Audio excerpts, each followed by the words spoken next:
Bismillahirrahmanirrahim. Tamannaita an tumsiya faqihan munadhiran. Tamannaita ngarep-ngarep sapa sira antum si yento dadi sapa sira faqihan ing ahli fikih munadhiran kang ahli wicara. Syatid yang dimuliakan oleh Allah, kemarin kita itu membahas tentang bahaya orang bodoh yang kemarin orang bodoh yang tekun beribadah kemudian berfatwa-fatwa hal-hal yang ngawur. Nah, kemudian di bait yang selanjutnya ini musannif mengingatkan kepada kita apa? Tamannaita antum siyabagihan munadhira bi ghairi ina'in. Jadi di antara apa nggih? Pertama-tama itu kita jelaskan dulu, di antara rahmat dan karunia Allah yang diberikan kepada hamba-hambanya adalah kefahaman akan ilmu agama, dan dengan ilmu itulah manusia itu menjalankan semua amalan-amalan yang diperintahkan Allah kepadanya. Sebab ilmu yang dipelajarinya, sebab kepahaman yang Allah berikan kepadanya, maka dia itu dapat menjalankan amalan-amalan yang diperintahkan Allah kepadanya. Itu adalah sebuah rahmat dan karunia dari Allah. Maka artinya orang yang berilmu adalah orang yang dirahmati Allah, orang yang dikaruniai Allah, orang yang diberikan fadl oleh Allah. Dan orang-orang yang seperti itu, orang yang berilmu itu adalah orang yang sempurna agamanya. Maksudnya gimana? Orang yang sempurna baik dalam hal pengetahuannya dan juga dalam amalannya. Karena amalannya berpedoman dengan ilmunya. Bukan amalan tanpa ilmu akhirnya ngawur, atau ilmu saja tanpa amalan akhirnya sia-sia. Tapi orang yang diberikan kepahaman sama Allah, yufaqihu fiddin, orang itu dengan ilmunya dia bisa beramal, dan amalnya berpedoman pada ilmunya. Amal dengan ilmu, ilmu dengan amal. Nah, itulah orang yang dikaruniai Allah, orang yang dicintai Allah. Allah diberikan kepahaman tentang agama. Nah, kemudian kemarin ya telah dijelaskan tentang bagaimana bahayanya orang yang tanpa ilmu tadi lantas melakukan ibadah, lantas berfatwa hal-hal yang tidak seharusnya. Juga bagaimana tentang bahayanya orang tanpa ilmu lantas mengajarkan agama. Nah, jahilun mutamasikun, orang jahil yang tanasikun, jahil tapi ahli ibadah, sok-sokan, gawe serban, gawe udang, kemudian berfatwa hal-hal yang di luar agama, jadi semerawut. Nabi pun memberikan keterangan bahwa kualitas atau karakter seseorang itu ada 5. Kemarin kun aliman. Pertama itu kemarin kita jelaskan kualitas atau pembagian karakter orang itu ada 5. Pertama, kun aliman, orang yang alim, orang yang ahli ilmu, para kiai, para asatid, para ustadz, para ustadzah, para guru ngaji, orang-orang alim. Yang kedua, au muta'alliman, adalah orang-orang yang belajar, para santri belajar, siapapun itu yang belajar. Kemudian au mustami'an, jadi orang-orang yang bukan nggak alim, juga bukan santri, tapi ikut mustami'an, ikut turut mengaji seperti kita ini ngaji kita ini muta'alliman, tapi kita juga dikatakan mustami'an. Ono pengajian melu ngaji, nah, itu kan mustami'an, para mustami'an. Au muhibban, karakter keempat adalah orang-orang yang cinta sama orang alim, cinta sama santri, para penuntut ilmu, cinta sama mustami'an, ada kegiatan pengajian dia cinta. Ada orang yang mengadakan pengajian, ada orang yang majelis ilmu dia cinta hal yang seperti itu yang berkaitan dengan keilmuan. Gak iso ngaji, gak iso dadi santri, gak iso dadi mustami'an, gak iso teko pengajian, tapi teko sumbangani iuran untuk pengajian. Misalkan mulutan ngadakan pengajian, aku sibuk gak iso teko tapi aku nyumbang sekian juta. Nah, itu orang yang muhibban, cinta pada keilmuan, entah itu orang yang berilmunya, entah itu santrinya, entah itu mustami'annya. Nah, kemudian wala takun khomisan, jangan jadi orang yang di luar itu semuanya, gak alim, gak santri, gak mustami'an, gak muhibban. Lantas apa? Orang yang dengki kepada orang-orang itu semuanya, orang-orang yang tidak suka, orang-orang yang benci pada itu semuanya. Yaitu maka digambarkan di antara golongan orang yang kelima adalah orang yang tidak suka, orang yang benci, orang yang dengki, orang yang iri hati kepada orang-orang alim, kepada orang-orang yang menuntut ilmu, kepada orang-orang yang mustami'an, orang-orang yang manut pada gurunya, manut mustami'an, jamaah pengajian, manut pada gurunya. Meskipun aku duduk santri tapi aku iki ngefan karo Gus Baha, aku manut karo Gus Baha misalkan. Nah, itu mustami'an kita ini. Au muhibban, para pecinta manut karo masyayikh kita, manut pada guru-guru kita.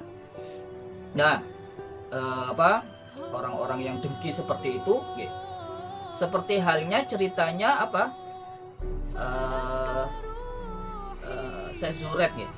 Syekh Zuret ini adalah orang alim di zamannya Bani Israel. Orang alim ini didengki sama tukang zina. Ada wanita zina yang menggoda Syekh Zuret. Syekh Zuret tidak tergoda sampai akhirnya dia ini dengki, difitnah. Kemudian dia ini mengandung, kemudian memfitnah Syekh Zuret, berkata sama orang-orang kampung, saya ini hamil dan ini anak yang hasil dari hubungan gelap saya dengan Syekh Zuret itu. Syekh Zuret itu orang yang nggak benar, itu cuma maca alim tok, jobone tok alim, jerone nggak alim itu. Nah, misalkan seperti itu. Akhirnya orang-orang kampung pada zaman itu ngeruduk. Akhirnya rumahnya Syekh Zuret atau tempat uzlahnya Syekh Zuret ini dihancurkan, dibakar massal istilahnya. Akhirnya Syekh Zuret itu datang sambil menunjuk anak kecil ini tadi. Wahai bayi kecil, kamu itu anaknya siapa? Nah, ketika ditanya seperti ini, si bayi ini biiznillah bisa bicara. Sesungguhnya saya ini adalah hasil dari perbuatan si A dengan si B. Nah, akhirnya dengan begitu Syekh Zuret ini terlepas dari fitnah wanita yang berzina ini. Orang-orang yang alim itu pasti ada saja orang yang benci sama dia. Ya, ndak usah heran ketika jenengan ngajar TPQ, TPQ tok koyo alim-alimu. Nah, sudah biasa. Kadang hal-hal seperti itu bukan keluar dari lisannya orang-orang yang awam, bukan keluar dari lisannya orang awam. Biasanya siapa? Kadang biasanya sesama guru TPQ-nya, sesama podo duit TPQ saingan, akhirnya wah itu TPQ sing gak ngena iku ngajarno madin barang, kudune TPQ ngajarno Al-Qur'an. Misalkan seperti itu. Apa sebabnya? Golongan orang yang kelima itu begitu benci dan hasud, yaitu tadi diantaranya adalah orang yang tidak mau atau tidak rela melihat orang lain lebih pandai daripada dirinya. Nek ono wong pinter, nek ono wong ngaji, nek ono wong seneng karo wong ngaji, dirinya nggak suka. Kenapa? Dirinya nggak mau orang lain jadi pinter, luwe pinter. Oh aku ini alumni Nah misalkan wis ngaji sakmene tahun, aku wis hatam ala-ala, kok ono wong ngaji ala-ala kok pintere lah padha karo aku, saingan kok. Jadi dia tidak suka kalau ada orang lain lebih pintar dari dirinya. Ini ujiannya orang alim juga. Orang alim itu dihasuti oleh orang alim yang lainnya. Alim artinya dalam ini orang yang berpengetahuan, bukan orang alim dalam artinya hatinya mirai, bukan. Orang alimnya dihasuti oleh alimnya. Ibaratnya ngomong, nek tukang bakso saingane ya tukang bakso. Nek wong alim saingane ya wong alim. Guru ngaji saingane ya guru ngaji. Nah, maka dihasuti biasanya seperti itu. Naudzubillah kalau sampai ada guru ngaji hasut pada guru ngaji lainnya. Nah, itu sebabnya apa? Yaitu diantaranya nggak rela kalau orang lain itu bisa pintar seperti dirinya atau jauh lebih pintar dari dirinya. Padahal ilmu itu atau ilmu agama itu, guru ngaji, guru agama itu bukan guru silat. Guru ngaji itu bukan guru silat. Apa maksudnya? Kalau guru silat itu mengajarkan jurus A 1, 2, 3 sampai 10, diajarkan 9 jurus. Jurus ke-10 dia simpan untuk jaga-jaga kalau melawan muridnya, jangan sampai dikalahkan sama muridnya. Tapi guru agama tidak seperti itu. Apa yang kita terima wajib kita sampaikan semuanya. Balighu anni walau ayat. Sampaikan padaku walaupun hanya 1 ayat. Kalau engkau punya 1 ayat, sampaikan semua ayatnya. Jangan sampai kita paruh setengah ayat saja saya sampaikan. Naudzubillah, itu namanya orang yang katamal ilmu. Kanjeng Nabi dawuh, man sa'ala anis su'alin fakatamahu fa uljima unuku bilijamin minan nar. Barang siapa ditanya akan sebuah ilmu, kemudian fakatamahu, dia menyimpan ilmunya, fa uljima unuku, maka dia akan dibelenggu lehernya. Tangan dan leher itu dibelenggu, zaman dahulu kan seperti ini. Leher tangan dibelenggu, fa uljima unuku bilijamin minan nar, dengan belenggu dari api neraka. Jadi tidak ada guru itu, oh nek aku ngajarno ala-ala iki bab 1 sampai bab 30 tak ajarno sampai 20 tok, sing 10 tak simpen dhewe. Tidak ada seperti itu. Kita ini menjadi guru ngaji, kita ini menjadi guru agama, kita ajarkan semua apa yang kita peroleh. Setelah terus kita lah jadi sama pintarnya dengan murid kita. Ya memang seperti itu. Tugas kita itu adalah estafet. Guru warasatul anbiya. Al ulama warasatul anbiya. Ulama, orang-orang yang berilmu, itu adalah warasatul anbiya, adalah pewaris para nabi. Dan kalau kita menjadi pewaris para nabi, maka wariskan ilmu itu kepada anak cucu kita, agar anak cucu kita juga mewariskan ilmunya kepada generasi selanjutnya, dan seterusnya dan seterusnya dan seterusnya. Kalau tidak seperti itu, maka ilmu ini akan hilang. Maka kalau sampai hilang, nah kita ini yang akan dihisab sama Allah. Engkau dulu belajar A, B, C, D. Apakah engkau telah mengajarkan semuanya? Apakah engkau telah mengamalkan semuanya? Nah, itu juga menjadi hisab bagi diri kita kalau kita menyembunyikan sebuah ilmu. Itu bahaya juga. Ujima nuku bilijamin. Hati-hati. Ancamannya apa? Orang-orang yang menyebutkan ilmu itu, maka dilanjrat apa tadi? Fa'uljima unuku bilijamin. Dibelenggu dengan belenggu api neraka. Lanjutnya itu apa? Juga termasuk dari golongan orang yang kelima ini adalah apa? Bukan orang yang hasud, tapi orang yang halu. Orang yang halu itu orang yang berkhayal, orang yang gila, ingin menjadi ahli fikih tapi tidak mau menjadi orang alim, tidak mau menjadi pelajar, tidak mau menjadi mustami'an, tidak mau menjadi muhibban. Itu orang yang kelima. Makanya diingatkan tamannaita antum syafakihan munadiron bi ghairi ida'in.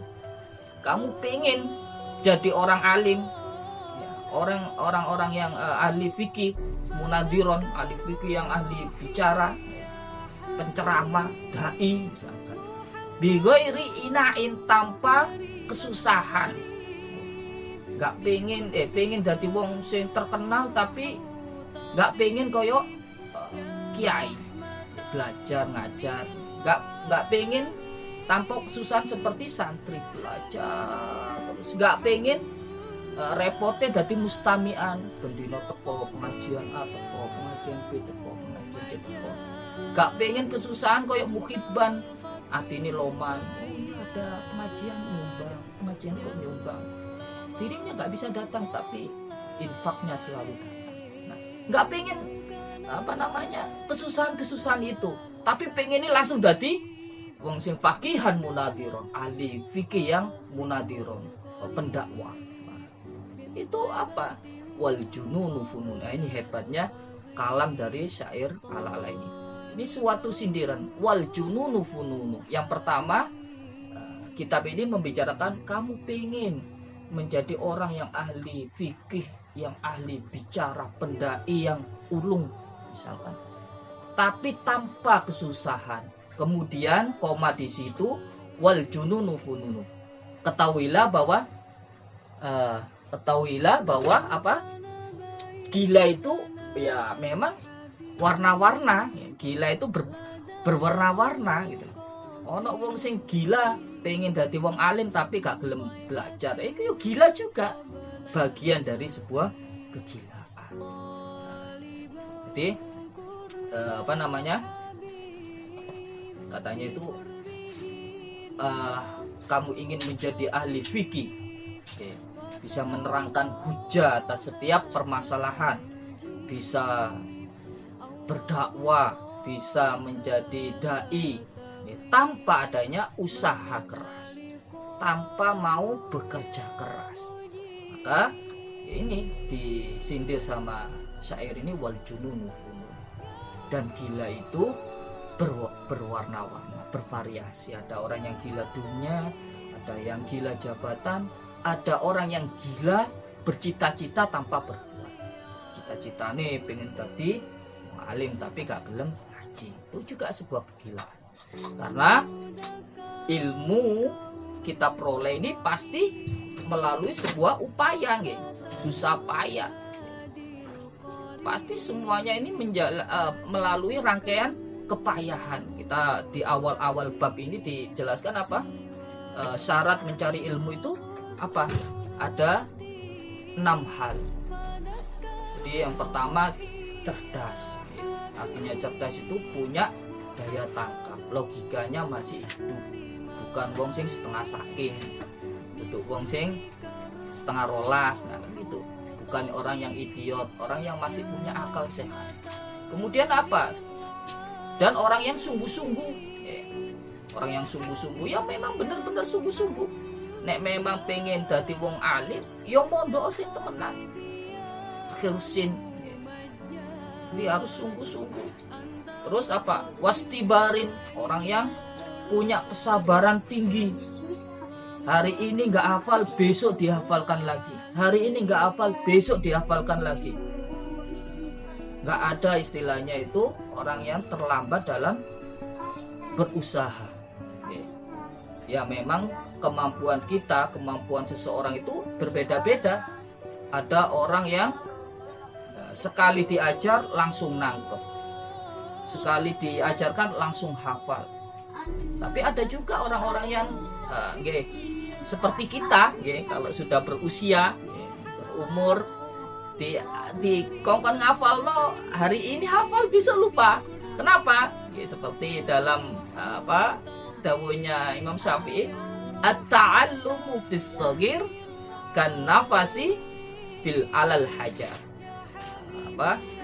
Belajar di waktu kecil kan nakosi alal hajar, seperti memahat di atas batu. Mahatnya susah. Ayo nak hafalkan. tabat syada abi labi wa tab. Kadang terbolak-balik. Tapi begitu hafal sampai tua dia tidak akan lupa. Kenapa? Karena qasiyalal hajat. Mereka itu pikirannya seperti terpahat di atas batu. Wa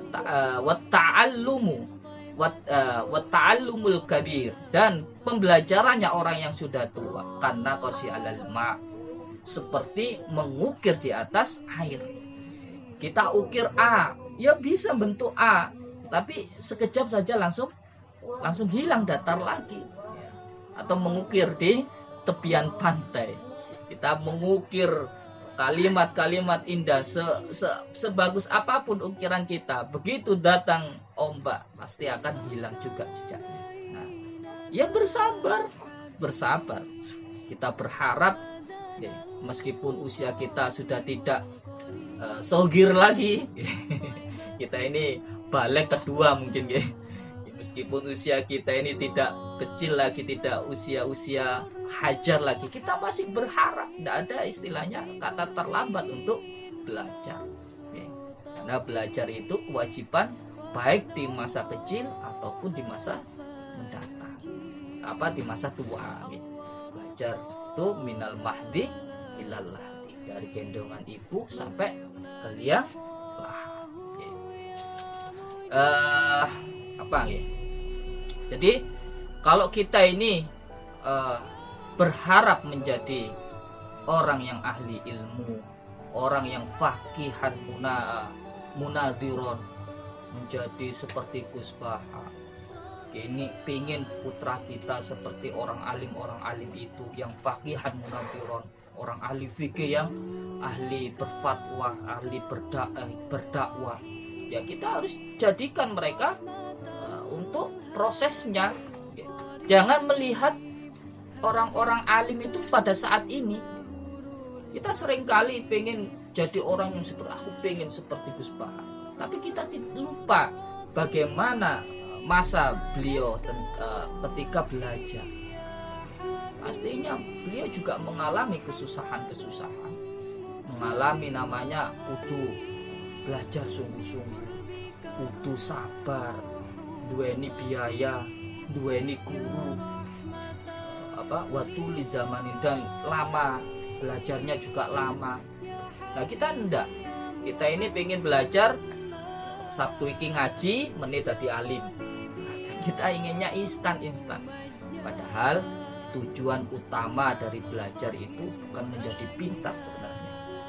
Kampunten, tujuan utama belajar itu menghilangkan kebutuhan. Kita tidak wajib menjadi pintar, tapi kita wajib menghilangkan kebutuhan. Beda. Kalau kita belajar, kemudian kita nggak paham, itu nggak jadi masalah.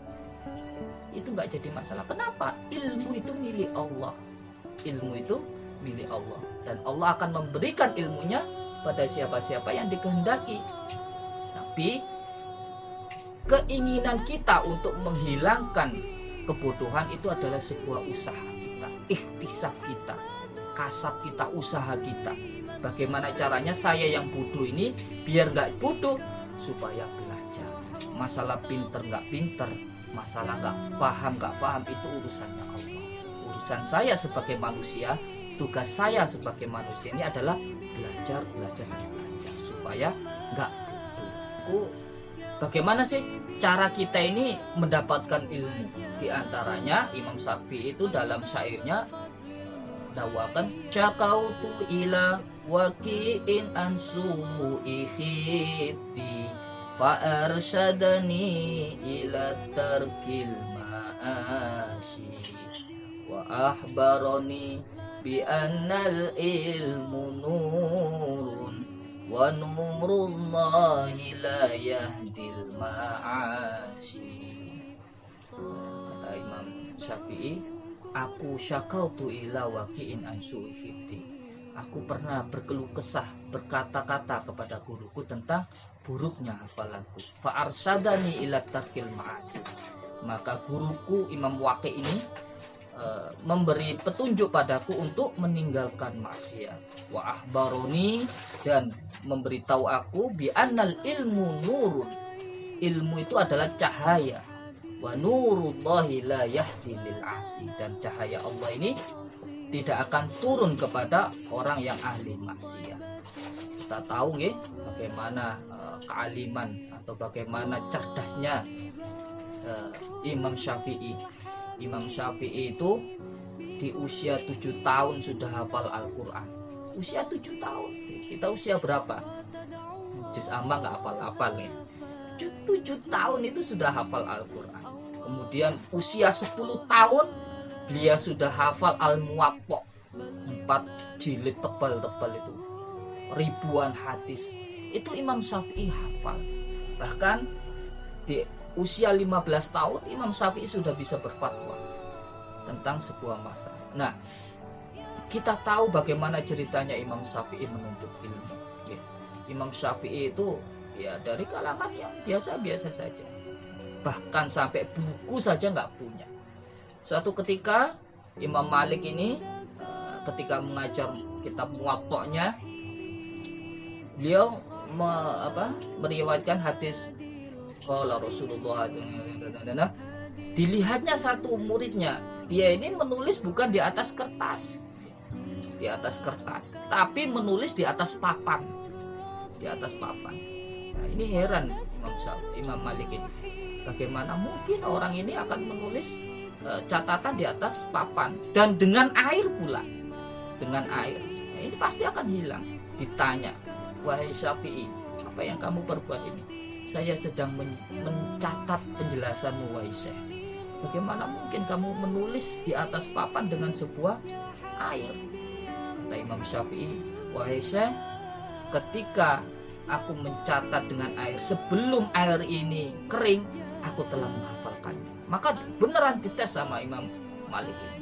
Katakan, sebutkan apa yang saya sampaikan tadi. Imam Syafi'i menyebutkan kata-kata. Nah, itu Imam Maliki baru mengetahui tentang kecerdasannya seorang Syafi'i kecil ketika bahkan beliau bisa hafal ribuan hadisnya, kitab Al-Muwatta'nya sendiri. Bahkan beliau sendiri juga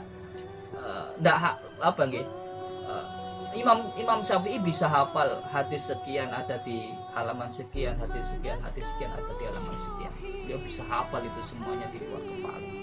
Nah, kita harus meniru. Paling tidak itu apa? Kita meniru prosesnya. Apa yang bisa kita ambil dari pelajaran ini? Bahwa pertama, catatlah apa-apa yang kita peroleh. Belajar itu perlu mencatat, bukan hanya mendengar. Kalau kita cuma mendengar saja, hari ini kita dengar, jangan besok 1 jam lagi kita akan lupa. Kenapa? Ya karena memang banyaknya faktor yang kita pikirkan, banyaknya hal-hal yang kita temui. Kalau ngaji kita ini mustami'an, mingguan, paling tidak itu kita ada kerpean yang ditulis. Ya, kita menulis apa yang penting dari sebuah kajian, baik dari kajian apapun, kajian online seperti sekarang ini, atau jenengan ngaji kupingan ada penceramah yang menyampaikan hal-hal yang sekiranya perlu kita tulis. Ya, saya itu saya ini santrinya Kiai Jamaluddin Ahmad sama Beras. Beliau orang yang alim itu, ya saya pandang orang yang alim, benar-benar alim.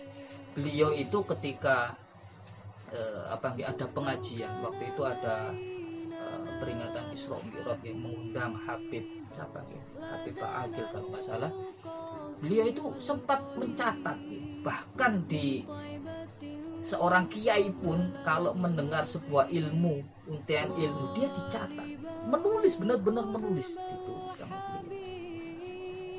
Bayangkan kita ini berapa kali kita mendengarkan kajian, atau berapa kali kita mendengarkan khutbah Jum'ah. Pernah nggak kita ingat isi dari sebuah khutbah Jum'ah? Satu saja. Ya karena memang kita terbiasa mendengar dari telinga kanan, keluar dari telinga kiri tanpa mencatatnya. Maka seringkali saya katakan itu syairannya Imam Syafi'i itu, coba diingat-ingat. Al ilmu saydu wal kitabatu qaiduhu qayyid suyudaka bil khibalil wasiqa faminal hama ikoti antasidu ghazalatan watatrukaha bainal khalaiki toliqa. Kata Imam Syafi'i, al-ilmu saitu, ilmu itu seperti hewan buruan, wal kitabatu qaidu, dan kitab menulis itu adalah qaidu. Apa qaidu itu? Ikatannya. Qayyid suyudaka, ikatlah hewan buruanmu bil hibalil wasiko, dengan tampar yang kuat. Faminal hama ikoti, maka sungguh bagian orang-orang yang bodoh. Hama ikoti, orang-orang yang lebih bodoh daripada orang bodoh. Hama itu orang yang bodoh lah, bodoh nemen. Faminal hama ikoti antasidu ghazalatan, kalau dia berburu kemudian hilang. Watatsrukaha baina khalaikoti toliko, sudah berburu dapat, watatsrukaha kemudian dilepaskan begitu saja, maka bodoh sekali. Apa bodohnya? Dia ngaji, nggak dicatat, begitu pulang hilang lagi, besoknya mencari lagi. Kan seperti itu orang mencari ilmu, seperti orang berburu, dapat kijang, begitu sudah dapat dilepas lagi, besoknya mencari lagi. Nah, sia-sia hidupnya. Kenapa? Karena tidak pernah mencatat. Maka jadikan pelajarannya Imam Syafi'i tadi, kalau kita ini tidak punya kecerdasan seperti cerdasnya Imam Ghazali, minimal kita mencatat. Ini syukur-syukur dicatat, dihafal. Kalaupun tidak bisa, kita masih punya catatan. Suatu hari kita baca lagi. Apa tadi ini syairnya? As-saydu wal al-ilmu saydu wal kitabatu qaidu qayyid suyudaka bil khibalil wasiqa. Benar. Saya juga menghafal. Jangan dikira saya terus langsung hafal. Enggak, saya juga menghafal. Kalau saya bisa, pasti jenengan juga bisa. Tergantung bagaimana semangat kita untuk menghafalkan sebuah ilmu. Oh, jam 5. Oke, apa? Kemudian apa? Al-ilmu nurun. Nah, kemudian yang kita ambil pelajaran dari syairnya apa? Imam Syafi'i tadi itu, ilmu itu adalah cahaya. Ilmu nurun wa nurullahi la yahdil ma'asi. Jangan dikira bahwa syairan ini menunjukkan Imam Syafi'i itu pernah bermaksiat. Enggak. Imam Syafi'i itu mengarang kitab ini, mengarang syair ini tuh karena suatu ketika Imam Syafi'i bercerita, wahai guru, aku kok tidak seperti biasanya bisa mengulang-ulang hafalanku secepat mungkin. Hari ini kok saya ini agak tersendat-sendat hafalannya. Kata Imam Waqi', dia bilang, wahai Syafi'i, barangkali engkau telah bermaksiat kepada Allah, sengaja ataupun tidak sengaja. Coba kamu pikirkan kembali. Maka Imam Syafi'i mengingat-ingat, apa saya ini pernah bermaksiat. Nah, akhirnya dia ingat di dalam perjalanan dia itu tanpa sengaja melihat mata kaki, melihat mata kaki seorang perempuan yang naik kuda.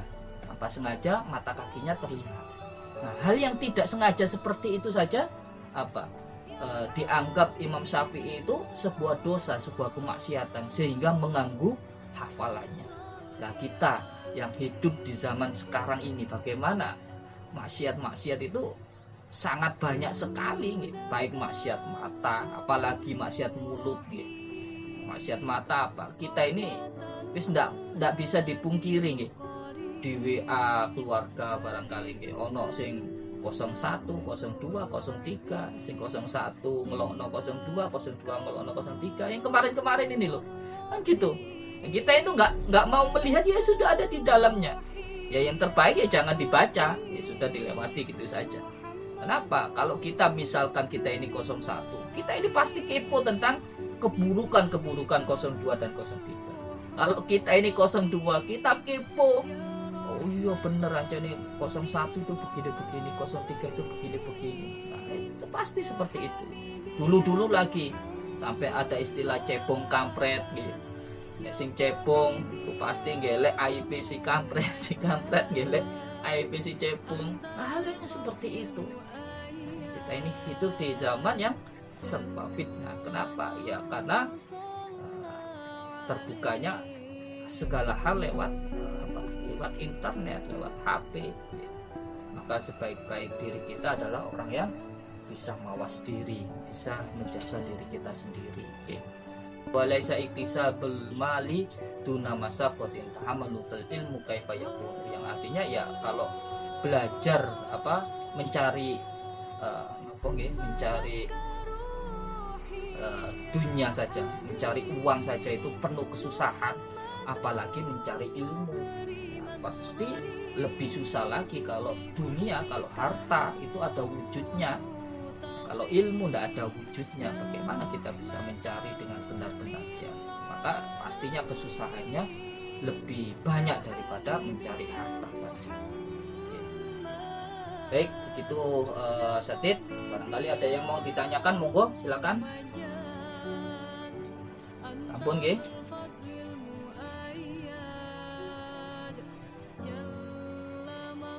Nggih, Ustaz Tauhid.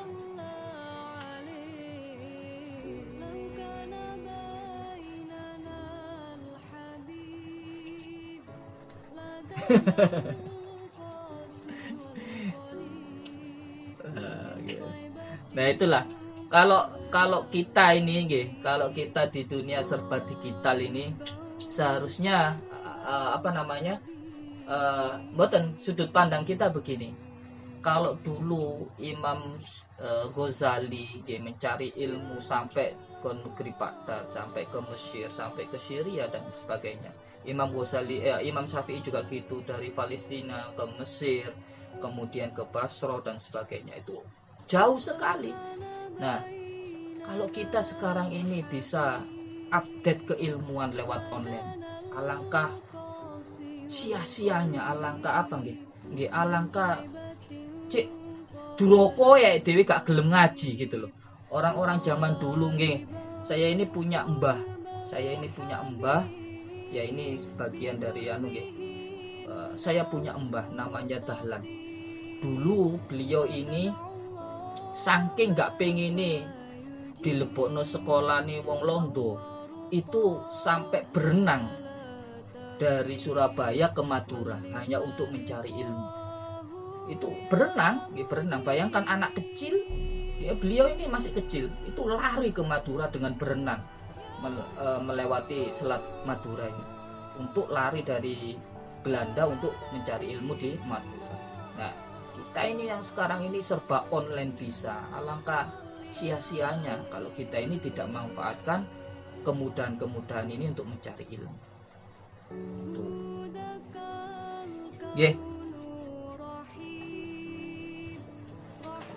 Sangat mudah sekali, bahkan Madin ini memediasi ngaji online. Kalau tidak mau ikut sebuah kerugian sekali bagi kita. Katakan ada lagi. Kalau tidak bisa offline, masih ada online. Kalau nggak bisa online, ya berarti memang males ngaji gitu. Atau mungkin kita berhusnudon, atau mungkin beliau ini ada ngaji yang lainnya yang memang online yang berbarengan. Ya itu saja. Atau mungkin ada kesibukan yang lain.